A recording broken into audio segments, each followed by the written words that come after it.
ವೀಕ್ಷಕರೇ, ಪ್ರಪಂಚದಲ್ಲಿ ಅತ್ಯಂತ ದೊಡ್ಡ ಮತ್ತು ಅತ್ಯಂತ ಬೆಲೆ ಬಾಳುವಂತ ಅರಮನೆ ಯಾವ್ದು ಗೊತ್ತಾ?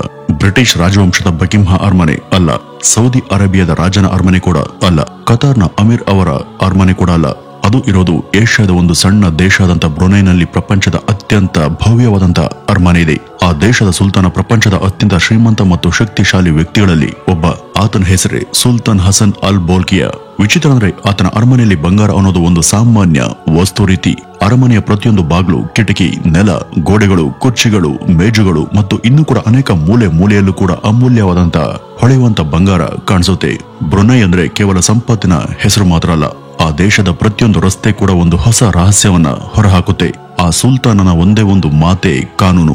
ಆತನ ಆಜ್ಞೆಯ ಮುಂದೆ ಪ್ರಪಂಚದ ದೊಡ್ಡ ದೊಡ್ಡ ಶಕ್ತಿಶಾಲಿ ವ್ಯಕ್ತಿಗಳು ಕೂಡ ಮೌನವಾಗಿ ಹೋಗ್ತಾರೆ. ಬ್ರುನೈ ಒಂದು ಚಿಕ್ಕ ದೇಶ ಆದ್ರೂ ಕೂಡ ಪ್ರಕೃತಿಯ ಸಂಪನ್ಮೂಲಗಳಿಂದ ಸಮೃದ್ಧಿ ಹೊಂದಂತ ರಾಷ್ಟ್ರ. 1967ರಿಂದ ಇವತ್ತಿನವರೆಗೂ ಅವನೊಬ್ನೇ ಬ್ರುನೈ ಸಿಂಹಾಸನದ ಏಕೈಕ ಮಾಲೀಕ.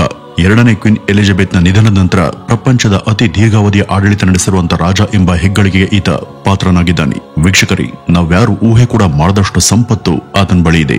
ಹಸನ್ ಅಲ್ ಬೋಲ್ಕಿಯಾರ್ ಅವರ ವೈಯಕ್ತಿಕ ಸಂಪತ್ತು ಸುಮಾರು $30 ಬಿಲಿಯನ್ ಗಿಂತನೂ ಕೂಡ ಅಧಿಕವಾಗಿದೆ ಅಂತ ಅಂದಾಜು ಮಾಡಲಾಗಿದೆ. ಆದರೆ ಇವತ್ತಿನವರೆಗೂ ಸಂಪತ್ತಿನ ನಿಖರವಾದಂತ ಮೌಲ್ಯವನ್ನು ಕಂಡುಹಿಡಿಯೋದಕ್ಕೆ ಸಾಧ್ಯ ಆಗಿಲ್ಲ. ಆತನ ವೈಭವ ಮತ್ತು ಐಷಾರಾಮಿ ಜೀವನ ಶೈಲಿಯ ಹಿಂದೆ ಬ್ರುನೈನ ಭೂಗರ್ಭದಲ್ಲಿ ಬಂಗಾರದಂತೆ ಅಡಗಿರುವಂತಹ ತೈಲ ಮತ್ತು ಅನಿಲದ ಅಪಾರ ಸಂಪತ್ತಿದೆ. ಪ್ರತಿ ಬ್ಯಾರೆಲ್ನ ತೈಲ, ಪ್ರತಿ ಹನಿ ಅನಿಲವೂ ಕೂಡ ಸುಲ್ತಾನನ ಸಂಪತ್ತಿಗೆ ಇನ್ನೊಂದು ಶೂನ್ಯವನ್ನ ಸೇರಿಸುತ್ತೆ. ಆದ್ರೆ ಈ ಸುಲ್ತಾನ ತಮ್ಮ ಸಂಪತ್ತನ್ನ ಮುಚ್ಚಿಡುವಂತ ರಾಜವಂಶದ ಪಟ್ಟಿಯಲ್ಲಿ ಸೇರಿದವನಲ್ಲ. ಈತನ ಬಳಿ ಪ್ರಪಂಚದ ಅತ್ಯಂತ ದುಬಾರಿ ಕಾರುಗಳ ಸಂಗ್ರಹಣೆ ಇದೆ. ಆತನ ಬಳಿ ಇರುವಂತಹ ಕಾರುಗಳ ಸಂಖ್ಯೆನ ಕೇಳಿದ್ರೆ ಒಂದು ಕ್ಷಣ ದಂಗಾಗೋದಂತೂ ಖಂಡಿತ. ಯಾಕೆಂದ್ರೆ ಆತನ ಬಳಿ ಬರೋಬ್ಬರಿ 7,000ಕ್ಕೂ ಹೆಚ್ಚು ಕಾರುಗಳು ಇದ್ದಾವೆ. ಇದು ಯಾವುದೋ ಸಾಮಾನ್ಯ ಸಂಗ್ರಹ ಅಲ್ಲ.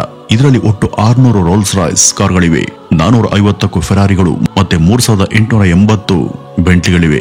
ಈ ಒಂದು ಸಂಗ್ರಹದಲ್ಲಿ 24 ಕ್ಯಾರೆಟ್ ಚಿನ್ನದ ಲೇಪಿತ ರೋಲ್ಸ್ ರಾಯ್ಸ್ ಸಿಲ್ವರ್ ಇದೆ.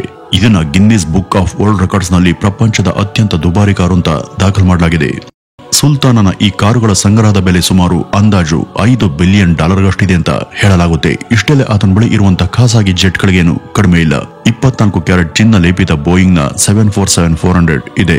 ಇದರ ಬೆಲೆ ಸುಮಾರು $400 ಮಿಲಿಯನ್. ಆದ್ರೆ ಸುಲ್ತಾನ್ ಇದನ್ನು ಕೇವಲ ವಿಮಾನವನ್ನಾಗಿ ಅಲ್ಲ, ಹಾರಾಡುವಂತ ಅರಮನೆ ರೀತಿ ಬಳಸ್ತಾನೆ.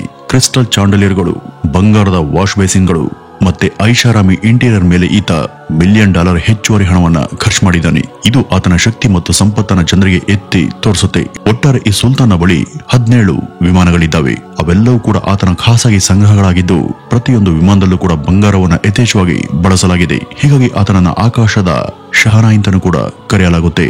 ಈ ಸುಲ್ತಾನನ ವ್ಯಕ್ತಿತ್ವದಲ್ಲಿ ಇನ್ನೂ ಕೂಡ ಇಂತಹ ಅನೇಕ ಆಸಕ್ತಿ ವಿಷಯಗಳು ಇದ್ದಾವೆ. ಉದಾಹರಣೆಗೆ ಆತ ರಾಯಲ್ ಮಿಲಿಟರಿ ಅಕಾಡೆಮಿಯಲ್ಲಿ ಸರ್ಟಿಫೈಡ್ ಪೈಲಟ್ ಕೂಡ ಹೌದು. ಇಷ್ಟಲ್ಲದೆ ಆತನ ಅಚ್ಚು ಮೆಚ್ಚಿನ ಹೇರ್ ಸ್ಟೈಲರ್ ಅನ್ನ ಲಂಡನ್ ನಿಂದ ಬ್ರುನೈಗೆ ಕರೆಸಿ ಕೇವಲ ಒಂದು ಹೇರ್ ಕಟ್ಗಾಗಿ $21,000 ಖರ್ಚು ಮಾಡ್ತಾನೆ. ಇದು ಆತನ ಐಷಾರಾಮಿ ಜೀವನ ಶೈಲಿಯ ಒಂದು ಸಣ್ಣ ಝಲಕ್ ಮಾತ್ರ. ಈ ಸುಲ್ತಾನ್ ಒಬ್ಬ ಕಲಾ ಸಂಗ್ರಹಕಾರನು ಕೂಡ ಹೌದು. ಪ್ರಸಿದ್ಧ ಫ್ರೆಂಚ್ ಚಿತ್ರಕಾರರಾದಂತ ರೆನೋಯರ್ ಅವರ ಒಂದು ಚಿತ್ರವನ್ನ ಕೋಟ್ಯಾಂತರ ರೂಪಾಯಿ ಬೆಲೆಗೆ ಖರೀದಿ ಮಾಡಿದ್ದಾನೆ. ಆತ ಹಣವನ್ನ ಬಹಳ ಉದಾರವಾಗಿ ಖರ್ಚು ಮಾಡ್ತಾನೆ. 1996ರಲ್ಲಿ ತನ್ನ 50ನೇ ಜನ್ಮದಿನದ ಸಮಾರಂಭದಲ್ಲಿ $30 ಮಿಲಿಯನ್ ಖರ್ಚು ಮಾಡಿದ. ಅದರಲ್ಲಿ ಕೇವಲ ಮೈಕಲ್ ಜಾಕ್ಸನ್ ರವರ ಪ್ರದರ್ಶನಕ್ಕೆ $5 ಮಿಲಿಯನ್ ಕೊಡಲಾಗಿತ್ತು. ಆ ಒಂದು ಸಮಯದಲ್ಲಿ ಇಡೀ ದೇಶಕ್ಕೇನೆ 2 ವಾರಗಳ ರಜೆಯನ್ನ ಘೋಷಣೆ ಮಾಡಲಾಗಿತ್ತು. ಮತ್ತೆ ವಿಶೇಷವಾಗಿ ಒಂದು ಹೊಸ ಸ್ಟೇಡಿಯಂ ಅನ್ನ ನಿರ್ಮಿಸಲಾಗಿತ್ತು. ಅಲ್ಲಿ ಪ್ರಪಂಚದ ನಾನಾ ಭಾಗಗಳಿಂದ ಬಂದಂತ 60,000 ರಾಜವಂಶೀಯ ಅತಿಥಿಗಳು ಪಾಲ್ಗೊಂಡಿದ್ರು. ಇಲ್ಲಿ ಮತ್ತೊಂದು ಶಾಕಿಂಗ್ ವಿಚಾರ ಏನಂದ್ರೆ, ಜನ್ಮದಿನ ಸಮಾರಂಭಕ್ಕೆ ಬಂದಿದಂತ ರಾಜವಂಶೀಯ ಅತಿಥಿಗಳಿಗೆ ನಿಜವಾದ ಬಂಗಾರದ ಪದಕಗಳನ್ನ ಉಡುಗೊರೆಯಾಗಿ ಕೊಡಲಾಗಿತ್ತು. ಇದನ್ನ ಫಿಲಿಪೈನೋ ವಾಸ್ತುಶಿಲ್ಪಿ ಲಿಯಾಂಡ್ರೋ ಲೋಕ್ಸಿನ್ ವಿನ್ಯಾಸಗೊಳಿಸಿದ್ದಾರೆ. ಆದರೆ ಇದರ ಇಂಟೀರಿಯರ್ ಡಿಸೈನ್ ಅನ್ನ ಕ್ವಾಂಚು ಮಾಡಿದ್ದಾರೆ. ಇವರು ಪ್ರಸಿದ್ಧ ಬುರ್ಜ್ ಅಲ್ ಅರಬ್ನ ವಿನ್ಯಾಸಕಾರರು ಕೂಡ ಹೌದು. 1984ರಲ್ಲಿ ಈ ಒಂದು ಅರಮನೆ ನಿರ್ಮಾಣಕ್ಕೆ $0.5 ಬಿಲಿಯನ್ ವೆಚ್ಚ ಆಗಿತ್ತು. ಅಂದ್ರೆ ಇದು ಬುರ್ಜ್ ಖಲೀಫಾ ನಿರ್ಮಾಣದ ವೆಚ್ಚಕ್ಕೆ ಸಮ.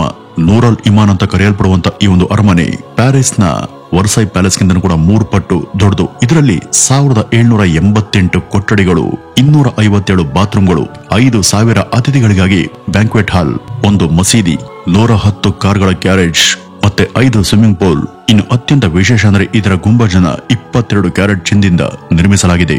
ಚಿನ್ನ ಮತ್ತು ಮಾರ್ಬಲ್ ನೆಲಗಳು, ಬಾಗಿಲುಗಳು ಹಾಗೂ ಗೋಡೆಗಳ ಮೇಲೆ ಮಾಡದಂತ ಅಲಂಕಾರ, ಈ ರೀತಿ ಅರಮನೆಯ ಪ್ರತಿಯೊಂದು ಮೂಲೆಯ ಅಲಂಕಾರ ಆ ದೇಶದ ಸುಲ್ತಾನನ ವೈಭವದ ಕಥೆಯನ್ನ ಹೇಳ್ತವೆ. ಅಷ್ಟೇ ಅಲ್ಲದೆ ಈ ಅರಮನೆಯಲ್ಲಿ ಒಟ್ಟು 550ಕ್ಕೂ ಹೆಚ್ಚು ಚಿನ್ನದ ಚಾಂಡಲಿಯರ್ಗಳು ಮತ್ತು 18 ಎಲಿವೇಟರ್ಗಳು ಇದ್ದಾವೆ. ಸುಲ್ತಾನನ ಅರಮನೆ ಕೇವಲ ಅರಮನೆ ಮಾತ್ರ ಅಲ್ಲ, ಅದೊಂದು ಸಂಪೂರ್ಣವಾದಂತಹ ಸಣ್ಣ ಪಟ್ಟಣದ ರೀತಿ ಇದೆ. ಈ ಒಂದು ಅರಮನೆಗೆ ಇಸ್ತಾನ ನೂರಲ್ ಇಮಾನ್ ಅಂತ ಕರೆಯಲಾಗುತ್ತೆ. ಇದರಲ್ಲಿ ಒಟ್ಟು 17 ಮಹಡಿಗಳು ಇದ್ದು 21 ಲಕ್ಷ ಚದರ ಅಡಿ ವಿಸ್ತೀರ್ಣವನ್ನ ಹೊಂದಿದೆ. ಇದನ್ನೆಲ್ಲ ಕೇಳಿದಾಗ ನಿಮ್ಮ ಮನಸ್ಸಲ್ಲಿ ಒಂದು ಪ್ರಶ್ನೆ ಮೂಡಬಹುದು, ಅದೇನಪ್ಪ ಅಂದ್ರೆ ಇಷ್ಟು ದೊಡ್ಡ ಅರಮನೆಯಲ್ಲಿ ಸುಲ್ತಾನ್ ಮತ್ತು ಅವ್ರ ಕುಟುಂಬ ಒಂದು ಸ್ಥಳದಿಂದ ಮತ್ತೊಂದು ಸ್ಥಳಕ್ಕೆ ಹೇಗೆ ಹೋಗ್ತಾರೆ ಅಂತ. ಇದಕ್ಕಾಗಿ ಅವರು ಅರಮನೆಯಲ್ಲಿ ಎಲೆಕ್ಟ್ರಿಕ್ ಗಾಲ್ಫ್ ಕಾರ್ಟ್ಗಳನ್ನ ಬಳಸ್ತಾರೆ. ಈ ಒಂದು ಅರಮನೆ ಕೇವಲ ಸುಲ್ತಾನನ ಮನೆ ಮಾತ್ರ ಅಲ್ಲ, ಇದು ಪ್ರಧಾನಮಂತ್ರಿ ಕಚೇರಿ ಮತ್ತು ಬ್ರುನೈ ಸರ್ಕಾರದ ಮುಖ್ಯ ಕಚೇರಿ ಕೂಡ ಹೌದು. ಇಲ್ಲಿಂದಲೇ ದೇಶದ ಎಲ್ಲಾ ದೊಡ್ಡ ದೊಡ್ಡ ನಿರ್ಧಾರಗಳನ್ನು ಕೂಡ ಕೈಗೊಳ್ಳಲಾಗುತ್ತೆ. ಈ ಸುಲ್ತಾನ್ ಹಸನ್ ಅಲ್ ಬೋಲ್ಕಿಯಾ ಕೇವಲ ಅತ್ಯಂತ ಶ್ರೀಮಂತ ರಾಜ ಮಾತ್ರ ಅಲ್ಲ, ಆತ ಸ್ವತಃ ಆ ದೇಶದ ಪ್ರಧಾನಮಂತ್ರಿ, ಹಣಕಾಸು ಸಚಿವ ಮತ್ತು ಗೃಹ ಸಚಿವ ಕೂಡ ಆಗಿದ್ದಾನೆ. 2004ರಲ್ಲಿ ಸಂವಿಧಾನ ತಿದ್ದುಪಡಿ ಅವರ ಅಧಿಕಾರವನ್ನ ಇನ್ನಷ್ಟು ಬಲಗೊಳಿಸಿತು. ಆತನಿಗೆ ಕಾನೂನಿಗಿಂತ ಮೇಲಾದ ಹುದ್ದೆಯನ್ನ ನೀಡಲಾಗಿದೆ. 2019ರಲ್ಲಿ ಈ ಸುಲ್ತಾನ ಇಸ್ಲಾಮಿಕ್ ಕಾನೂನನ್ನ ಸಂಪೂರ್ಣವಾಗಿ ಜಾರಿಗೆ ತರ್ತಾನೆ. ಈ ಒಂದು ಕಾನೂನಿನ ಪ್ರಕಾರ ವ್ಯಭಿಚಾರ ಮಾಡಿದವರಿಗೆ ಕಲ್ಲನ್ನ ಎಸ್ತು ಕೊಲ್ಲುವಂತ ಶಿಕ್ಷೆಯನ್ನ ವಿಧಿಸಲಾಗುತ್ತೆ. ಕಳ್ತನ ಮಾಡಿದವರಿಗೆ ಕೈಯನ್ನ ಕತ್ತರಿಸುವಂತ ಶಿಕ್ಷೆ ಕೂಡ ಆ ದೇಶದಲ್ಲಿ ಇದೆ. ಈ ರೀತಿಯ ದಂಡನೆಗಳು ಜಗತ್ತಿನಾದ್ಯಂತ ತೀವ್ರ ಟೀಕೆಗೆ ಗುರಿಯಾಗಿತ್ತು. ಇದರ ಪರಿಣಾಮ ಲಂಡನ್ ಮತ್ತು ಪ್ಯಾರಿಸ್ನಲ್ಲಿರುವಂತಹ ಸುಲ್ತಾನನ ಐಷಾರಾಮಿ ಹೋಟೆಲ್ಗಳ ಮುಂದೆ ಪ್ರತಿಭಟನೆ ಕೂಡ ನಡೆದಿದ್ವು. ಬ್ರುನೈನಲ್ಲಿ ಮದ್ಯಪಾನ ಮತ್ತು ಹಂದಿ ಮಾಂಸಕ್ಕೆ ಕಟ್ಟುನಿಟ್ಟಿನ ನಿಷೇಧ ಇದೆ. ಅಷ್ಟೇ ಅಲ್ಲದೆ ಧೂಮಪಾನ ಮತ್ತು ತಂಬಾಕು ಸೇವನೆ ಮಾಡೋದು ಕೂಡ ಕಾನೂನು ಬಾಹಿರ. ಇಲ್ಲಿ ಜುಮಾ ನಮಾಜಿನಲ್ಲಿ ಎಲ್ಲಾ ಪುರುಷರು ಕೂಡ ಭಾಗವಹಿಸಬೇಕು ಎಂಬುದು ಕಡ್ಡಾಯ. ಎಲ್ಲಾ ಮಹಿಳೆಯರು ಕೂಡ ತಮ್ಮ ದೇಹವನ್ನ ಸಂಪೂರ್ಣ ಮುಚ್ಚುವಂತೆ ಬಟ್ಟೆಯನ್ನ ಧರಿಸಬೇಕು. ಇನ್ನು ಈ ಎಲ್ಲ ಕಟ್ಟುನಿಟ್ಟಿನ ನಡುವೆ ಕೂಡ ಬ್ರುನೈನಲ್ಲಿ ಕೆಲವು ವಿಷಯಗಳು ಸಂಪೂರ್ಣ ಉಚಿತವಾಗಿ ಸಿಗ್ತವೆ. ಉದಾಹರಣೆಗೆ ಶಿಕ್ಷಣ ಮತ್ತು ವೈದ್ಯಕೀಯ ಸೇವೆ. ಇಲ್ಲಿ ಯಾವುದೇ ರೀತಿಯ ಆದಾಯ ತೆರಿಗೆ ಇಲ್ಲ. ಇದೇ ಕಾರಣಕ್ಕೆ ಇಲ್ಲಿನ ಅನೇಕ ನಾಗರಿಕರು ತಮ್ಮ ಸುಲ್ತಾನನ್ನ ಪ್ರೀತಿಸ್ತಾರೆ.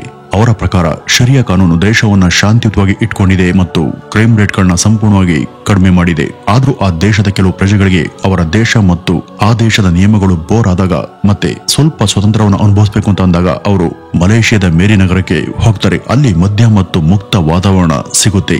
ಇನ್ನು ಈ ಸುಲ್ತಾನನ ಮೇಲೆ ಸಾಕಷ್ಟು ಕಾಂಟ್ರವರ್ಸಿಗಳು ಕೂಡ ಇದ್ದಾವೆ. ಆತ ತನ್ನ ತಮ್ಮ ಜಾಫ್ರಿಯೊಂದಿಗೆ ಖಾಸಗಿ ಪಾರ್ಟಿಗಳಲ್ಲೂ ಕೂಡ ಭಾಗವಹಿಸಿದ್ದ ಎಂಬ ಆರೋಪಗಳು ಕೂಡ ಇದ್ದಾವೆ.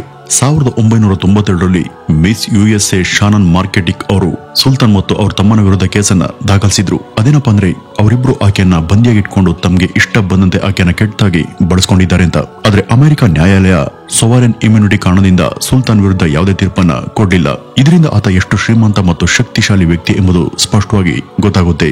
ಇಷ್ಟೇ ಅಲ್ಲದೆ 1990ರಲ್ಲಿ ಅಮೆನ್ ಕ್ರೈಸಿಸ್ ಅಂತ ಕರೆಯಲ್ಪಟ್ಟಂತ ಮತ್ತೊಂದು ಹಗರಣ ಕೂಡ ನಡೆದಿದೆ. ಬ್ರುನೈ ಸುಲ್ತಾನ್ ಅವರ ತಮ್ಮ ಪ್ರಿನ್ಸ್ ಜಾಫ್ರಿ ಬೋಲ್ಕಿ ಅವರ ಮೇಲೆ ಕೋಟ್ಯಾಂತರ ಡಾಲರ್ಗಳ ಶಾಹಿ ಸಂಪತ್ತನ್ನ ತಪ್ಪಾಗಿ ಬಳಸಿಕೊಂಡಿದ್ದಾರೆ ಎಂಬ ಆರೋಪ ಇತ್ತು. ಅವರು ಐಷಾರಾಮಿ ಯಾಟ್ಗಳು, ಖಾಸಗಿ ಜೆಟ್ಗಳು ಮತ್ತು ಸಾವಿರಾರು ಕೋಟಿ ಬೆಲೆ ಬಾಳುವಂತ ಕಾರುಗಳ ಮೇಲೆ ನೀರಿನಂತೆ ಹಣವನ್ನ ಖರ್ಚು ಮಾಡಿದ್ದಾರೆ. ಇದರ ಪರಿಣಾಮ ಬ್ರುನೈ ದೇಶದ ಖ್ಯಾತಿಗೆ ದೊಡ್ಡ ಹೊಡೆತ ಬಿದ್ದಿತ್ತು ಮತ್ತು ಈ ಬ್ರುನೈ ಶಾಹಿ ಕುಟುಂಬದಲ್ಲೂ ಕೂಡ ಉದ್ವಿಗ್ನತೆ ಉಂಟಾಗಿತ್ತು. ಕೊನೆಗೆ ಸುಲ್ತಾನ್ ತಮ್ಮ ತಮ್ಮನಿಂದ ಅಧಿಕಾರವನ್ನು ಕಿತ್ಕೊಂಡು ಅವರನ್ನ ದೇಶ ಬಿಟ್ಟು ಕಳುಹಿಸ್ತಾರೆ. ಈ ಬ್ರುನೈ ದೇಶ ಒಂದ್ ಕಡೆ ಐಷಾರಾಮಿ ಕಥೆನ ಹೇಳಿದ್ರೆ ಇನ್ನೊಂದ್ ಕಡೆ ಕಠಿಣ ಇಸ್ಲಾಮಿಕ್ ನಿಯಮಗಳ ಬಗ್ಗೆ ಹೇಳುತ್ತೆ.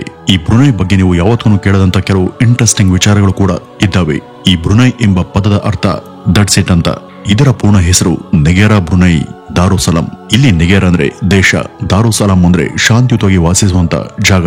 ಬ್ರುನೈನಿಂದ ಉತ್ಪಾದನೆ ಆಗುವಂತ ತೈಲ ಮತ್ತು ಅನಿಲ ದೇಶದ 90% ಆರ್ಥಿಕತೆಯನ್ನ ನಡೆಸ್ತಾ ಇದೆ.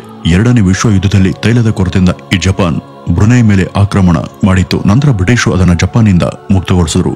ಮತ್ತೆ ಇಲ್ಲಿನ ಸಾಕ್ಷರತಾ ಪ್ರಮಾಣ ಕೂಡ ಇತರ ದೇಶಗಳಿಂದ ಇಲ್ಲಿ ಸಾಕಷ್ಟು ಜಾಸ್ತಿ ಇದೆ. ಇಲ್ಲಿ ಸುಮಾರು 98% ಸಾಕ್ಷರತೆ ಪ್ರಮಾಣ ಇದೆ. ಇಲ್ಲಿನ ಕರೆನ್ಸಿ ಬ್ರುನೈನ ಡಾಲರ್ ಆಗಿದ್ದು ಅದು ಸಿಂಗಾಪುರ್ನಲ್ಲೂ ಕೂಡ ಚಲಾವಣೆ ಆಗುತ್ತೆ. ವೀಕ್ಷಕರೇ, ಇದಿಷ್ಟು ಈ ಬ್ರುನೈ ದೇಶದ ಬಗ್ಗೆ ಇರುವಂತಹ ಒಂದಷ್ಟು ಆಸಕ್ತಿಕರ ವಿಷಯಗಳು. ಇನ್ನು ಈ ಒಂದು ದೇಶದ ಬಗ್ಗೆ ಮತ್ತು ಆ ರಾಜನ ಬಗ್ಗೆ ನಿಮ್ಮಲ್ಲಿ ಏನಾದರೂ ಅಭಿಪ್ರಾಯಗಳು ಇದ್ರೆ ಅದನ್ನ ಕಮೆಂಟ್ ಮೂಲಕ ತಪ್ಪದೆ ತಿಳಿಸಿ ಅಂತ ಹೇಳ್ತಾ ಮತ್ತೆ ಮುಂದಿನ ವಿಡಿಯೋದಲ್ಲಿ ಭೇಟಿಯಾಗೋಣ. ಅಲ್ಲಿವರೆಗೂ ನಮಸ್ಕಾರ.